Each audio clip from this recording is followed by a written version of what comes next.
Halo teman-teman, jumpa lagi dengan Awan Chai di sini, Duta Pajak Abal-Abal, pelatih konsultan pajak pertama dan satu-satunya di Indonesia. Sekarang kita mau balas jawaban dari live IG teman-teman ya. Live IG yang belum terjawab akan gue jawab di video ini. Jadi kita ada live Instagram setiap hari Senin malam jam 8 dan ada live TikTok hari Selasa malam jam 8 ya teman-teman. Jadi kalau sudah jam 9 malam kita belum terjawab akan gue jawab di video seperti ini teman-teman. Oke? Kita mulai menjawab dari Bapak Hayanto 33. Kawan, nomor bukti potong bunga tabungan tidak ditulis pada SPT. Apakah boleh?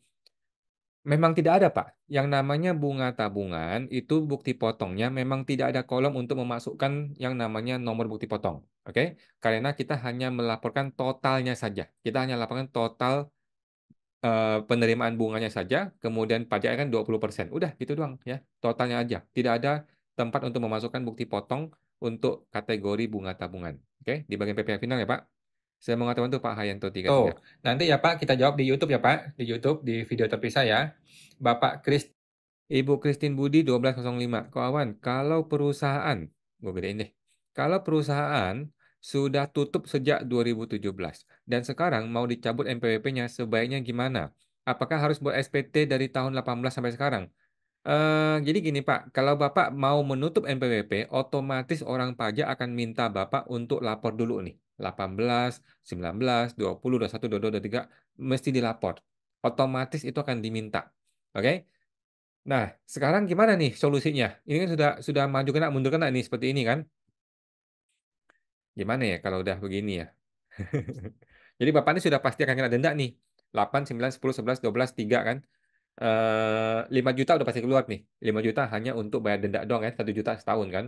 Jadi eh, kalau Bapak mau lapor 2023 aja deh. Lapor 2023 aja kalau mau.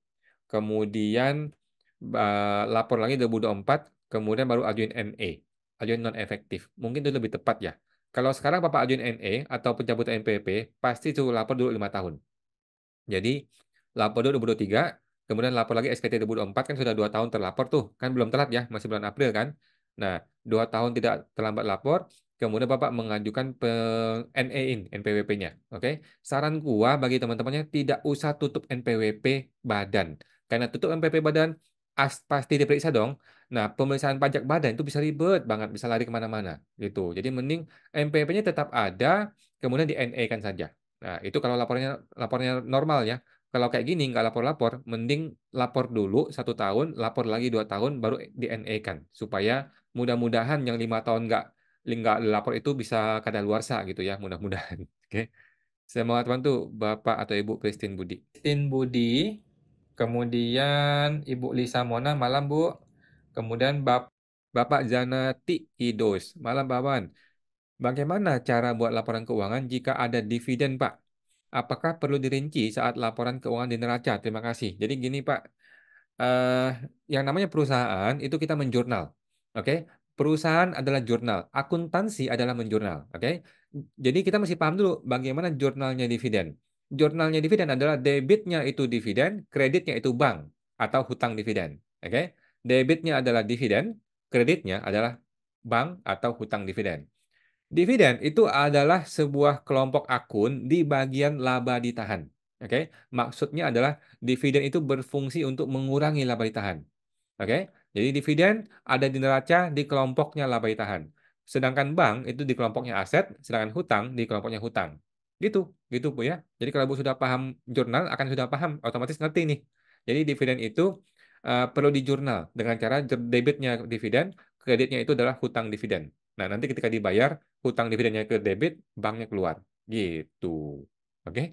Jadi dividen itu berfungsi untuk mengurangi laba ditahan. Jadi laba ditahan nilainya berapa, kurangi dividen, dapatlah laba ditahan yang terbaru. Begitu, Bu. Oke. Semoga teman tuh Bu Janati. Ibu Janati Kidos, kemudian Ibu Lisa. Ibu Lisa Mona 1183. Malam kok mau tanya rekam e-bu 421 bisa langsung bayar, lapor juga semua di perekaman. Jadi kan ada dua macam Pak Bu ya, ada dua macam login, ada login sebagai perekam, ada login sebagai DJP online biasa.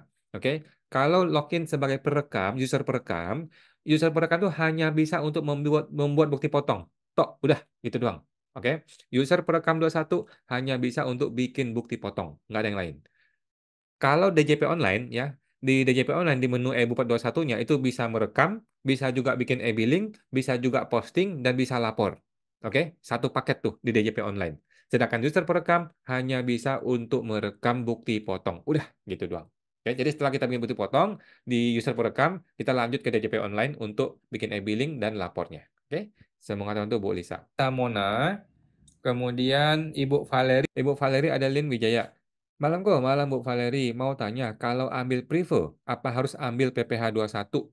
Oh tidak Bu, kalau dia CV, ngambil Privo, itu bukan objek PPH 21 ya, karena Privo itu adalah bukan objek pajak. Sedangkan namanya direktur Privo, direkturnya CV atau pemiliknya CV ngambil uang, itu bukan kategori gaji, sehingga bukan PPH 21. Itu namanya Privo, ya, tidak termasuk objek pajak. Maksimal ambil berapa Privonya agar tidak terkena pajak kawin 3 anak? Privo tidak kena pajak, Bu ya. Privo itu berapapun diambil tidak kena pajak sepanjang diambil dari laba ditahan ya. Biasa diambil tiap bulan atau bebas dalam 1 tahun. Bebas sih kalau gua ambil Privo tiap bulan ya. Kalau gua ambil Privo tiap bulan. Jadi saya rasa bebas saja. Oke. Semangat teman tuh Bu Valeri. Dari Adeline Wijaya, kemudian Bapak Aris Bapak Aris Sapokalips. Jarang ngikutin Ko Awan di Instagram. Pokalips, Oke. oke. Kemudian Ibu Ibu Cecilia malam Pawan, malam Bu. Lanjut. Cecilia, kemudian Ibu Liana TJ, kawan, bukannya batas akhir UMKM 0,5% itu sampai Desember 2025 ya? Bukan, Bu ya. Desember 2024 tahun ini. Untuk orang pribadi yang sudah punya MPP sejak 2018. Oke? Kalau MPP-nya itu baru ada di 2020 gitu, ya udah nanti 2026 gitu. Tetapi orang-orang pribadi yang punya MPP 2018 atau sebelumnya sudah punya MPP, maka berakhirnya 7 tahun adalah Desember 2024 tahun ini. Oke? Kok tadi ada yang tanya batas akhirnya Desember 2024? Betul Bu ya, 2024 ya, bukan 2025. Sebenarnya batas terakhir kapan? 2024 Desember. 3 kali ini gue ngomong nih. Tercantum di mana peraturannya? Ada di PP 55 tahun 2022 ya. PP 55 tahun 2022. Di situ mengatakan orang pribadi 7 tahun, kalau CV 4 tahun, kalau PTP 4 tahun, PT biasa 3 tahun. Oke, semoga teman-teman Bu Liena. Bapak Justalfa, makasih Jawan, sangat membantu. Makasih sama-sama. Ibu Liana TJ, Ibu Justalfa, Bapak ya, Ibu Desi. Ibu Desi C 9114. Pak Wan mau tanya, harga beli rumah 700 juta, tapi BPHTB-nya 400 juta. Saya akui berapa di SPT ya, bayar cash semua kok. Oke, jadi kalau kasusnya seperti ini, ikutilah AJB. Kalau AJB-nya 400, ya udah 400 gitu ya. Tetapi tahu resiko ya Bu ya, tahu resiko. Kalau suatu hari orang pajak menemukan bukti bahwa ini harusnya 700, ya udah kita akan kena gitu ya. Eh, Saran gua teman-teman, berhentilah menjual properti di luar dari harga yang sebenarnya. Aduh, jangan deh. Cuman 2,5%, nggak mahal kok Cuman 2,5% lu bayarnya gitu. Sedangkan pembeli itu 5% ya. Itu memang hal yang wajar gitu. Oke. Itu sih saran gue ya. Tapi ya kalau mau begini ya sudahlah. Tetapi kalau dia tanya ikuti yang mana, yang benar adalah ikuti AJB, bukan ikuti yang 700 ya. C 9114. Ibu Melan Merina, Pak Wan, saya kerja di toko dan toko tidak potong PPh 21. Lalu bos belikan mobil dan uangnya ditransfer ke rekening saya. Bagaimana lapornya ya Pak? Oke, Ibu masih lapor di SPT tahunan pribadi Ibu sebagai penghasilan dalam negeri lainnya di lampiran 1 halaman 2. Oke, lampiran 1 halaman 2 paling bawah penghasilan dalam negeri strip lainnya. Masukkan di situ. Oke, total semua uangnya ya, total semua uang yang Ibu terima selama setahun, termasuk untuk beli mobil ini, laporkan itu sebagai penghasilan, kemudian akan terhitung pajaknya di lampiran induk, di halaman induk. Oke, cara lainnya, cara lainnya adalah Ibu melapor sebagai pekerja bebas. Lapor sebagai pekerja bebas, tetapi harus minta NPPN ya, minta surat NPPN dari menu layanan KSWP, cetak NPPN, kemudian Bapak Ibu bisa mengakui penghasilan itu yang kena pajak hanya 50%. Tetapi rasa-rasanya nggak kena, karena Ibu kerja kan, jadi lari ke penghasilan dalam negeri lainnya. Oke, saya mau itu Bu Melan Merina. Ibu Melan Merina, kemudian Ibu Ibu Siana Sian, kok mau tanya permohonan PKP oleh direktur orang luar negeri, oh, atau komisaris orang Indonesia karena per perahan PMA, permohonan PKP, direkturnya orang luar negeri, komersial orang Indonesia, karena dia PMA. Terus Nasien, terpotong Bu. kemudian Ibu Ibu Melan Merina, Pak Wan untuk UMKM, apakah ada perubahan formulir dalam pelaporan? Ada perubahan Bu ya di PMK 164 ya. PMK 164 tahun 2023 ada perubahan yang namanya formulir peredaran bruto ya. Coba diambil di lampiran pers PMK 164. Ada juga di YouTube saya, sudah ada saya bikin juga. Nanti tinggal di-download Excel-nya yang sudah di Excel ya. Oke. Semoga teman-teman tuh Bu Melan Merina. Melan Merina. Bapak Beruntung 8. Jika persero komoditer, kita sebut PK, setor 10%. Lalu, CV ada bisnis jasa membuat seragam dan si PK pakai dulu uangnya dari rekening pribadi untuk beli bahan. Lalu, saat hasil dari jasa tersebut telah diterpotong. Ya, jadi nggak ada masalah Pak ya. Jadi kalau si orang pribadi sudah menalangin dulu uang untuk beli bahan, nanti ketika CV sudah jualan, sudah dapat uangnya, kembalikan uangnya dong kepada pribadi senilai yang dia beli bahan baku. Udah gitu aja. Nah, Bapak Beruntung 8. Bapak Bapak Hayanto, kawan, kalau jasa pendirian PT itu termasuk jasa hukum atau jasa konsultan? Sama aja lah, Pak. Sama aja. Kalau saya sih paling gampang jasa manajemen. Jadi nggak usah pusing. Mau jasa hukum boleh, jasa konsultan boleh, jasa manajemen boleh. Intinya pajaknya sama. Pajaknya itu adalah bruto kalikan 50% kalikan tarif. Ya, yaitu pakai metode PPh satu kategori bukan pegawai lainnya. Tetapi kalau dia badan hukum, maka pakai PP23 ya. PP23 2%. Mau jasa manajemen boleh, jasa hukum boleh, pokoknya 2% kalau PP23. Kalau PP21 kan pakai kategori bukan pegawai lainnya. Gitu, Pak. Semoga teman tuh Pak Hayanto, Pak Beruntung, Hayanto makasih tiga sama-sama. tiga. Bapak Beruntung 88. Makasih sama-sama, Pak. Bapak King Cat Shop kok, kalau perusahaan manufaktur, bahan bakunya ada yang tidak dapat faktur pajak, bagaimana kok? Tidak masalah Pak, yang penting ada invoice ya. Yang penting ada invoice-nya. Oke? Mengenai pajak masukan, kalau dapat ya kita kreditkan, kalau nggak dapat ya berarti nggak ada.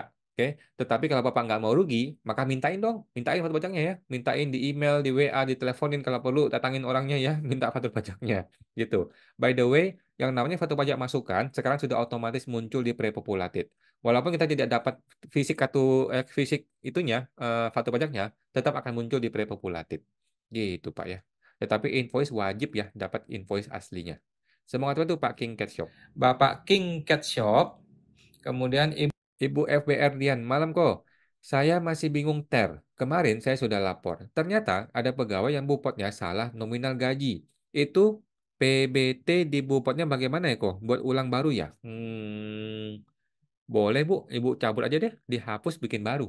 Ada nggak menu edit? Kalau ada menu ubah, Ibu coba klik ubah. Kalau menu itu nggak ada, Ibu hapus aja. Hapus bikin bupet baru. Setahu gua bisa deh. Setahu saya ada menu untuk ubah ya. Coba dicek Bu ya. Semua teman tuh Bu FPR Dian. Bapakku peduli, thanks kok sama-sama. FBR Dian. Bapak peduli, thanks kok sama-sama. Bapak Anan Kaca, apa benar SPT 23 harta bisa hilang dari terpotong apa Pak? Apapun yang Bapak sebut saya rasa enggak Pak ya. Saya rasa enggak ya.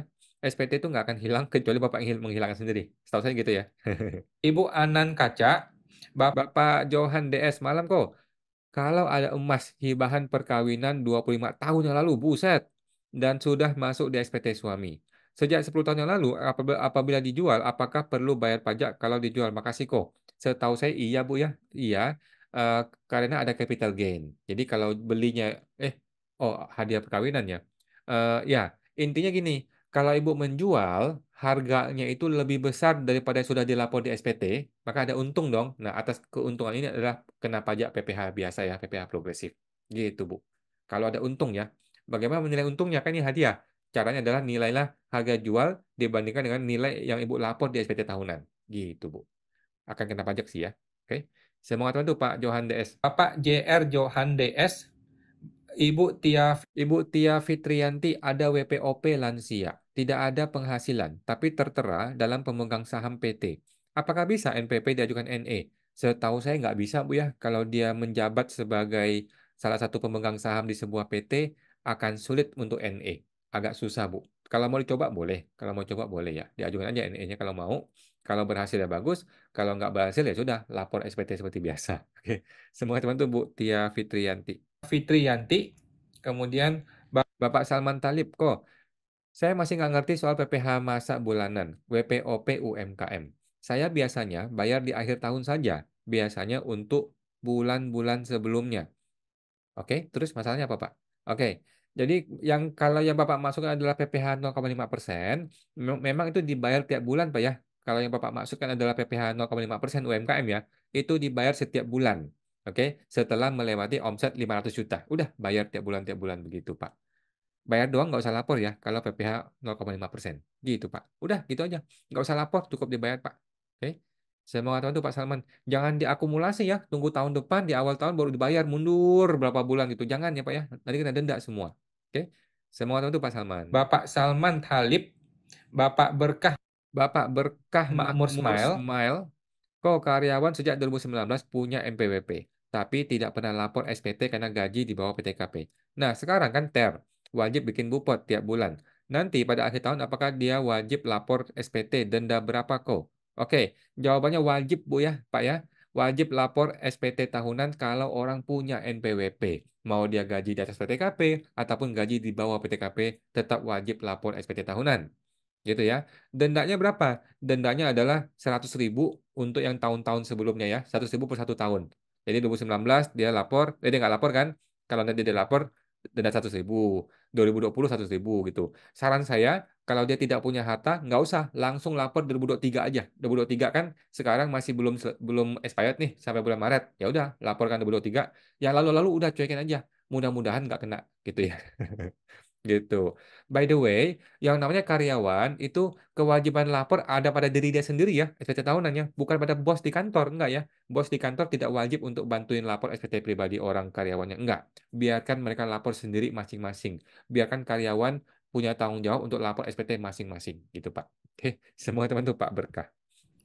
Kemudian Bapak Bapak kupon The Mansion, malam kok. Kalau saya lapor SPT tahunan UMKM PPh final, omset tidak lebih dari 500 juta. Kalau saya ada terima bukti potong 21 di Desember, apakah ini berpengaruh menjadi LB padahal Bupot hanya 20.000? Jawabannya iya Pak, bisa jadi LB ya. Nah, pertanyaannya adalah kenapa bisa dapat PPh 21 ya? Kan Bapak adalah seorang UMKM ya. Oke, jadi solusi gampang Pak. Solusi adalah cara pertama adalah Bapak tidak mengakui bukti potongnya. Oke, Bapak buang bukti potongnya. Cara pertama ya. Cara kedua adalah Bapak mengakui bukti potong, tetapi sekaligus mengakui penghasilan di lampiran 1 halaman 2 paling bawah. Oke, lampiran 1 halaman 2 paling bawah penghasilan dalam negeri strip lainnya. Masukkan ke situ senilai penghasilan berapa gitu ya. Masuknya angka berapapun sampai tidak LB SPT-nya. Gitu Pak. Beres. Oke. Semua itu Pak Kumon Dimension. Kumon The Mansion. Ibu Christine Budi, kalau PPN Desember LB, apakah berpotensi diperiksa juga? Tidak, Pak, tidak ya. Yang namanya SPT masa itu boleh-boleh aja LB, nggak ada masalah ya. Yang haram LB itu SPT tahunan. SPT tahunan kalau LB itu wajib direstitusi. Kalau direstitusi, maka wajib ada pemeriksaan, gitu Pak ya. Jadi yang membuat terjadinya pemeriksaan itu bukan gara-gara LB-nya, tetapi gara-gara restitusinya, gitu. Kalau PPN Desember masa itu kan tidak pengaruh, dia tinggal kompensasi ke bulan berikutnya kan, jadi tidak ada masalah gitu. Oke, semua teman tuh Mbak Christine Budi, Ibu Melisa, Kamsia kawan, saya selalu mantap, makasih Ibu Melisa, sukses Ibu selalu. Christine Budi, Ibu Melisa, Kamsiako sama-sama Bu, sukses selalu. Oke, teman-teman, thank you teman-teman semua ya. Oke, teman-teman ya, sudah selesai semua. Itulah rekapan dari pertanyaan yang belum terjawab, teman-teman ya. Oke, di ini sekarang sudah masuk bulan Maret, teman-teman ya. Kita akan promo program baru untuk bulan April, teman-teman ya. Program April ini kita promonya adalah PSTP ya, program siapatakutpajak.com. Teman-teman, apakah lu masih merasa takut atau ketakutan dengan petugas pajak gitu ya? Atau lu takut diintimidasi, atau lu sudah kena intimidasi? Atau sudah dicari-cari kesalahannya, phishing gitu, atau lu takut diancam atau macam-macam deh oleh petugas pajak gitu ya. Nah, kalau lu masih ada ketakutan itu teman-teman, Anda mungkin cocok nih ikut ke pelatihan ini ya, namanya PSTP, program siapatakutpajak.com ya. Ini nanti bantuin teman-teman supaya berani menghadapi petugas pajak teman-teman ya, siap menghadapi surat SP2DK, pemeriksaan, bahkan hingga melawan oknum pejabat pajak teman-teman ya. Teman-teman segera daftar di website www.siapatakutpajak.com guys. Oke, ada promo nih ya untuk bulan Maret. Tadi tinggalkan masuk aja ke websitenya ya. Kita kan ada grup komunitas eksklusif ya PSTP di grup Telegram. Kita bisa diskusi, tanya jawab setiap hari ada di situ, dan akan ketemu gua langsung ya, ketemu gua langsung di setiap hari Jumat malam di bulan April nanti. Oke? Dan ada promo juga buat teman-teman yang mau diskusi langsung, yang private dengan gua one on one ya. Ada harga super super diskon. Oke, teman-teman, manfaatkan masa promo ini hanya di bulan Maret ini ya. Silakan daftar di website www.siapatakutpajak.com. Oke, www.siapatakutpajak.com untuk bergabung guys. Oke, sampai jumpa semuanya.